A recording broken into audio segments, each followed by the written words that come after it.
Hi, I'm Brent. This is part 2 of our Harrop Supercharger Kit for a Toyota 86. In our previous video, we spoke about what the engine looked like factory standard, and as you can see, we've now pulled the inlet manifold apart, and we then spoken about what we're going to do. So in this video, I'm going to show you what it looks like and what the parts are we can fit. So you can see we've removed the original factory plastic inlet manifold, which I'll show you in a minute.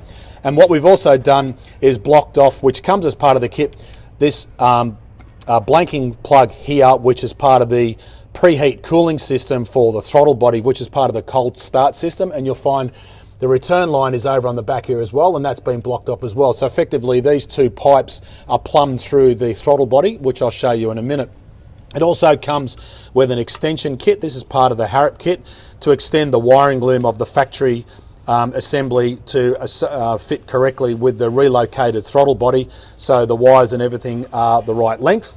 And as you can see, everything else is pretty much original. So let's go down and we'll have a look at the individual parts. And we're talking about the throttle body, and as you can see here, they're the two pipes that lead to the throttle body, which are part of the cooling, or well, really the pre-warming system to help the throttle body be the right operating temperature when the engine warms up. Probably not really necessarily in Australia, but just a small thing to be aware of. That's an electronic throttle body, by the way, so gets an electronic connection from the ECU to command the throttle body to open, and then inside here is an electric motor which opens and closes that butterfly, which of course controls engine RPM. Gone are the days where there's a cable connecting the accelerator to the throttle body.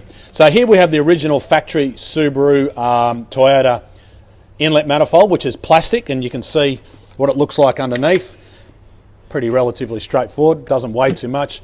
Still got the original factory injectors, which are a top feed injector, which we will remove and refit this on the new inlet manifold. Now, one small point, if you are going to E85 or a flex fuel tune, we'll talk about that later towards the end, but if you're going to lean on the engine a bit hard, you would put a slightly larger injector in here. This engine also has direct injection as well as the side injectors, and the direct injectors, you can't buy bigger ones, but the typical modification is you put a bigger side flow injectors in here that goes in through the inlet manifold, which are run in addition to the factory direct injection system. So if you want to run E85 where you need more fuel to control the fuel mixture correctly, that's the way that you provide the additional fuel, because the bigger direct injectors are not available. We'll talk about that later. So here we have, you can see the dramatic difference between the Harrop inlet manifold with the blower underneath.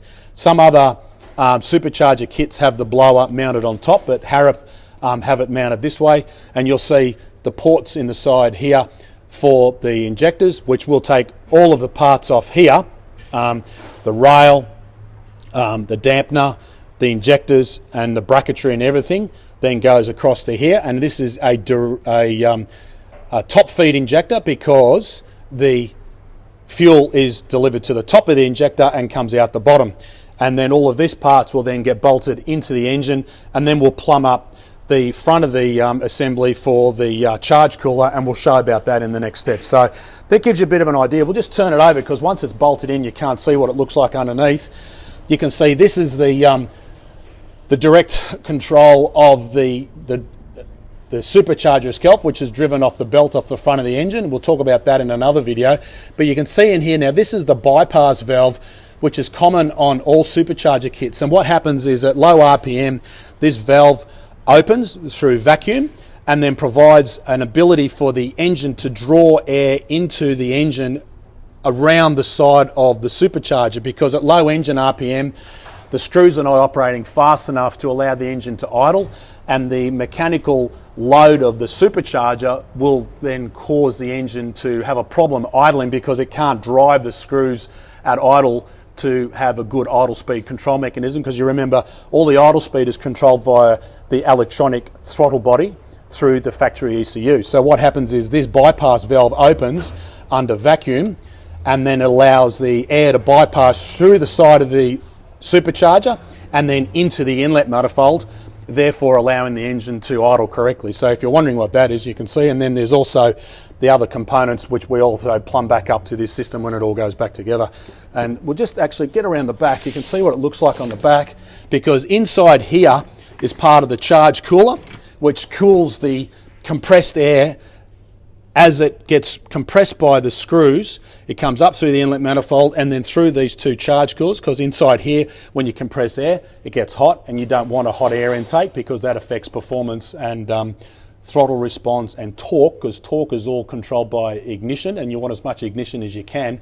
But if you've got a high inlet temperature, then of course you can't run as much ignition control. So these two components here, inside there is the cooling, which is a heat exchanger which runs water through that, and that is then cooled at the front of the radiator to keep the inlet air temperature as low as possible. Goes then down into the inlet manifold, and then we'll talk about these other sensors later when it all goes back together. So check out our next video.